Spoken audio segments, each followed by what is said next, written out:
बच्चों, कैसे हैं आप देख रहे हैं बाबा इंग्लिश वाला चैनल। मैं आपको बताना चाहूँगा, इसलिए पिछली कक्षाओं में आपने हमारे बहुत सारे रील्स देखी हैं और क्लास 1 to 16 तक जो है आपने हमारे पूरे टेंस पढ़े हैं। अब टेंस के बाद नए टॉपिक आते हैं, जैसे एडवांस इंग्लिश कहा जाता है। और आज आप जो है डबल फ्यूचर टेंस पढ़ेंगे, जो कि मैं आपके सामने पढ़ाने जा रहा हूँ। तो देखो बच्चों, इसको डबल फ्यूचर टेंस कहते हैं। डबल फ्यूचर टेंस, जैसा कि आप देख रहे हैं, डबल फ्यूचर टेंस से मतलब क्या है कि दो तरह के वाक्य जो फ्यूचर के ही होते हैं और अलग अलग टेंसों में भी हो सकते हैं, एक जैसे भी हो सकते हैं, तो उनको हम डबल फ्यूचर टेंस कहते हैं। जैसे एग्जाम्पल के लिए कह सकते हैं, जब मैं कलकत्ता जाऊंगा तो आपके दोस्त से अवश्य मिलूंगा। इस प्रकार के कुछ टेंस हैं। जैसे अगर तुम मेहनत नहीं करोगे तो तुम अच्छे नंबरों से पास नहीं होगे, लाइक दैट। तो इसका नियम होता है, इसके नोट होते हैं। आपको सबसे पहले इसका एक नोट देखना होगा।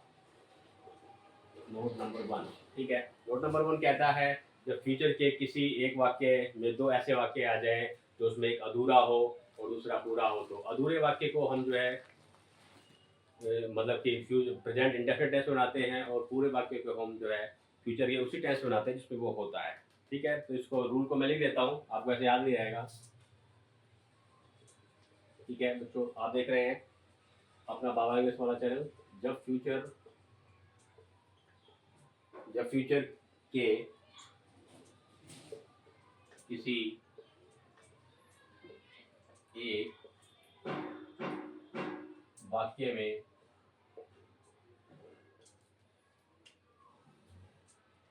एक अधूरा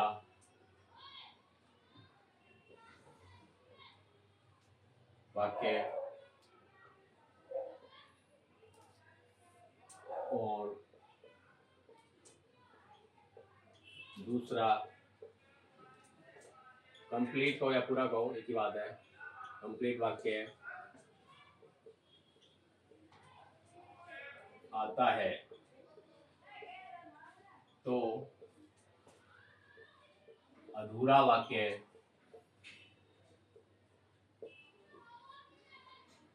प्रेजेंट इंडेफिनिट, ठीक है, प्रेजेंट इंडेफिनिट टेंस में बनेगा। और पूरा वाक्य जिसे हम कंप्लीट कहते हैं फ्यूचर के उसी टेंस में बनेगा जिसमें वह होता है। ठीक है, तो दोबारा से मैं समझा देता हूँ। इसमें ये कहा जा रहा है कि फ्यूचर के दो वाक्य ऐसे आते हैं, एक कंप्लीट होता है और दूसरा अधूरा होता है।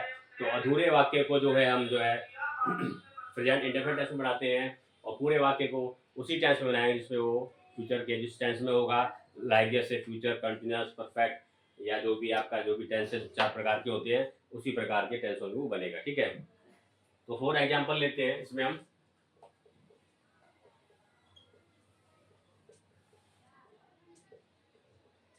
ठीक है, फॉर एग्जाम्पल में है कि जब मैं कलकत्ता जाऊंगा आपके दोस्त से अवश्य मिलूंगा।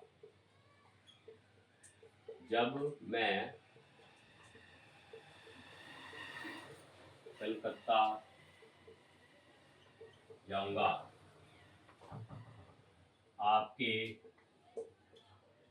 दोस्त से अवश्य मिलूंगा। बच्चों देखो, इसमें दो सेंटेंस है, जब मैं कलकत्ता जाऊंगा तो आपके दोस्त से अवश्य मिलूंगा। तो इसमें क्या है, अधूरा वाक्य कौन सा है? जब मैं कलकत्ता जाऊंगा और आपके दोस्त से अवश्य मिलूंगा, ये पूरा वाक्य है, ये अधूरा है, क्योंकि जब वो जाएगा तभी तो मिलेगा ना। तो ये रूल क्या कह रहा है, अधूरे वाक्य को प्रेजेंट इंडेफिनिट बनाएंगे। तो कैसे बनेगा, आपको बताया गया, पहले हमें सब्जेक्ट देखना होता है, फिर वर्ब ढूंढनी होती है, वर्ब क्या है। ठीक है, तो यहाँ पर देख लीजिए, कल छूट गया, जब मैं, सॉरी, हाँ ठीक है, कल नहीं है इसमें, जब मैं कलकत्ता जाऊंगा। ठीक है, तो आप इसमें लिख सकते हैं व्हेन, जब माने व्हेन, आई माने आपका मैं होता है, when I go to Calcutta. ठीक है, आप जो है when I go to Calcutta यहाँ पे वैसे जाऊंगा है, लेकिन मुझे प्रेजेंट इंडेफिनिट बन गया क्योंकि अधूरा वाक्य है, ठीक है। और अब जिसका अगला जो सेंटेंस है वो कह रहा है मैं आपके दोस्त से अवश्य मिलूंगा, ये सिंपल फ्यूचर टेंस है, तो इसको आप सिंपल फ्यूचर में बना लेंगे। तो ठीक है, अवश्य कह रहा है तो सेल की जगह आई के साथ विल लग जाएगा, आई विल मीट, ठीक है, I will meet your friend, I will meet your friend, ठीक है। ये आपका नंबर 2 सेंटेंस आप देख लीजिए। एक और उदाहरण देखिए इसका, अगर तुम मेहनत नहीं करोगे तो तुम अच्छे नंबर से पास नहीं होगे। हम कहते हैं ना बच्चों को, अगर तुम मेहनत नहीं करोगे, अगर अगर तुम मेहनत नहीं करोगे तो अच्छे नंबरों से नहीं पास होगे, अच्छे नंबरों से नहीं पास होगे, ठीक है। तो उसका क्या मतलब है, आप जब मेहनत नहीं करोगे, अगर तुम मेहनत नहीं करोगे तो ये आपका क्या है, अधूरा वाक्य, ये आपका अधूरा है। पहले इसमें अधूरा देखना है, और ये आपका पूरा वाक्य, कंप्लीट पूरा वाक्य, ठीक है। ये आपका अधूरा है, तो अधूरे में क्या बता रखा है, इसको आपको जो है प्रेजेंट इंडेफिनिट बनाना है, ठीक है। तो आप जो है अगर माने इफ हो गया, सब्जेक्ट देख लो इफ यू, ठीक है। डू या डल जाता है तो आप डू नॉट लिख लीजिए, if you do not work hard, if you do not work hard, ये इतना आपका अच्छा बन गया, तो आप अच्छे नंबरों से पास नहीं होगे। You will not, you will not pass with good marks, ठीक है बच्चों, आपको बात समझ में आ गई है। तो ये आपका जिसमें था उसमें बना दिया, जिस सेंटेंस फ्यूचर आपका सिंपल में है लेकिन नेगेटिव है, दोनों ही नेगेटिव है। If you do not work hard you will not pass with good marks, okay. आपको बात समझ में आ गई, तो इतना जो है आप इसको लिख लेंगे। ये नोट नंबर 1 के एग्जाम्पल थे, इसके बाद आपको नोट नंबर 2 के बारे में बताएंगे, ठीक है। तो आप अच्छे से उतार लें, फिर मैं नोट नंबर 2 बताता हूँ।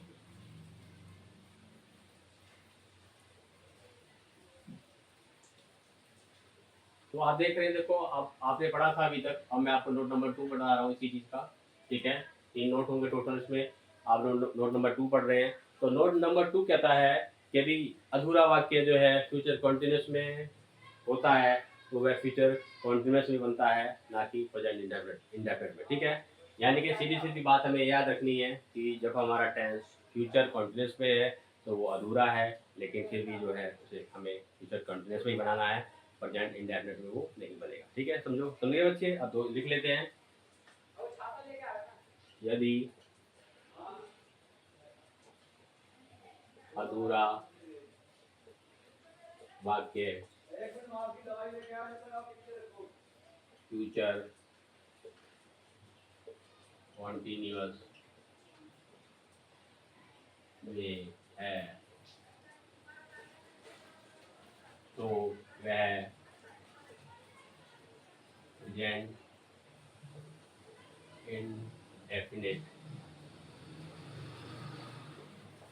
इंडेफिनिट में नहीं बनेगा, फ्यूचर कॉन्टिन्यूअस में ही बनेगा। बात समझ में आ गई, जब हमारा टेंस फ्यूचर कॉन्टिन्यूअस में है, जो अधूरा है लेकिन वो फिर भी फ्यूचर कॉन्टिन्यूअस में ही बनेगा, जो है वो प्रेजेंट इंडेफिनिट में नहीं बनेगा, ठीक है बच्चों, समझ में आ रहा है। तो आप इसका एग्जाम्पल लेंगे, जब वह पढ़ रहा होगा हम लौट चुके होंगे, जब वह पढ़ रहा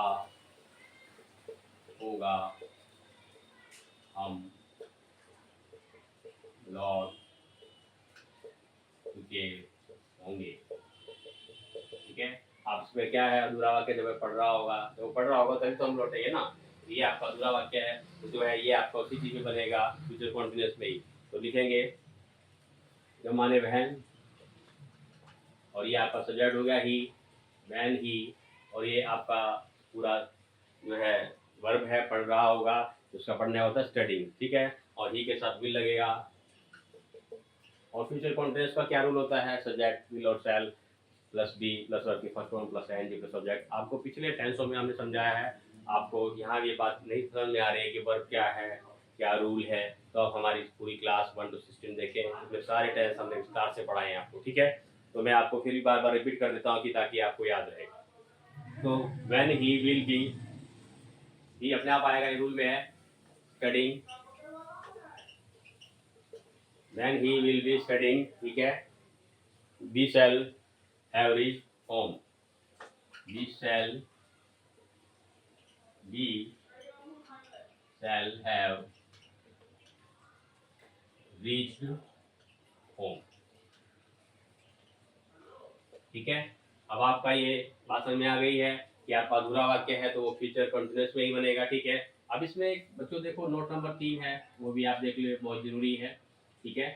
और नोट नंबर 3 क्या कहता है कि यदि फ्यूचर के किसी एक वाक्य में दोनों ऐसे वाक्य आते हैं जो अपने आप में कंप्लीट होते हैं, तो वो दोनों वाक्य फ्यूचर के उसी टेंस में बनेंगे, इसमें होंगे, ठीक है। नोट नंबर 3 है, यदि फ्यूचर के दोनों वाक्य कंप्लीट हैं तो वह फ्यूचर के उसी टेंस में बनेंगे जिसमें वह होते हैं, ठीक है। कहने मतलब क्या, फ्यूचर का जो भी वाक्य है अगर अपने आप में कंप्लीट है, अपने पूरे काम को दर्शाता है, तो वह फ्यूचर के उसी टेंस में बनेगा, इसमें कुछ याद करने की जरूरत नहीं है, उसी में रहेगा। जैसे कि आप इसमें एग्जाम्पल देख सकते हैं, कहता है मैं डूब जाऊंगा और मुझे कोई बचाने नहीं आएगा। मैं डूब जाऊंगा, ठीक है, मैं डूब जाऊंगा और मुझे कोई बचाने नहीं आएगा। दोनों चीज ठीक है, वो कह रहा है मैं डूब जाऊंगा और मुझे कोई बचाने नहीं आएगा, ये वाक्य पूरे हैं, तो आपको जिसमें जो है आपसे बना सकते हैं। तो ये आपका क्या है, मैं डूब जाऊंगा, तो आपका आई सब्जेक्ट हो गया, आई शैल, ठीक है। आई शैल ड्रॉन माने डूबना, आई शैल ड्रॉन, ठीक है। एंड नोबडी, कोई नहीं आएगा, नोबडी, ठीक है। Nobody will not rescue me, ठीक है। Nobody will not rescue me, ठीक है। आप देख रहे हैं ना यूट्यूब चैनल बाबा अंश वाला। और मैं बताना चाहूँगा, किसी ने अब तक लाइक नहीं किया, शेयर नहीं किया, सब्सक्राइब किया, सभी लोग लाइक करें, शेयर करें, सब्सक्राइब करें, अपने दोस्तों को बताएं, ताकि सभी लोग इसका फायदा उठा सकें। एक सेंटेंस और देख लेते हैं इसमें से। तो सेंटेंस है, पिताजी घर लौट चुके होंगे, मम्मी रसोई में खाना बना रही होगी। पिताजी घर लौट चुके होंगे, मम्मी रसोई में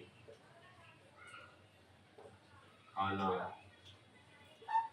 बना होगी।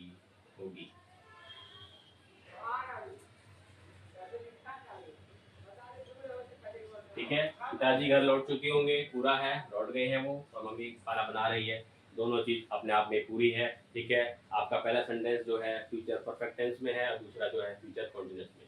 तो आप उसको उसी रूल से बनाएंगे। और फ्यूचर कॉन्टिन्यूस का जो है आपको रूल बता दिया है कि सब्जेक्ट विल या shall plus be plus verb की first form plus I N G plus object. और आपका फ्यूचर परफेक्ट का क्या है, सब्जेक्ट विल और shall plus have plus verb की third form plus object. Okay, तो आपको बनाएंगे father will have reached home, father will have reached home. ठीक है, father father will have reached home. ठीक है, और mother will be cooking the food, mother will be cooking the food. ठीक है, इस प्रकार से मैं समझ सकता हूँ आपको ये चीज़ सारी समझ में आई होगी। मैं दोबारा से इसको फिर रिपीट कर देता हूँ कि अधूरा वाक्य जो है फ्यूचर कॉन्टेक्स्ट में उसी बनेगा जिसमें वह होता है, वो फिर प्रेजेंट इंडेफिनिट में नहीं बनेगा। तो जैसे वह पढ़ रहा होगा, जब वह पढ़ रहा होगा हम लौट चुके होंगे, तो ये आपका फ्यूचर कॉन्टिन्यूस है, अधूरा है, तो आप इसको जो है फ्यूचर कॉन्टिन्यूस में ही बनाएंगे। ठीक है, when he will be studying we shall have reached home. Okay, तो हम बात समझ में आ गई। अब आपका नोट नंबर 3 है, यदि फ्यूचर के दोनों वाक्य कंप्लीट हो तो वो फ्यूचर के उसी टेंस में बनेंगे जिसमें वह होते हैं। ठीक है, कुछ सोचने की बात नहीं है, पूरे हैं तो जो भी नियम आपके रूल आपको बता रखे हैं उसमें आपको बनाना है टेंस के।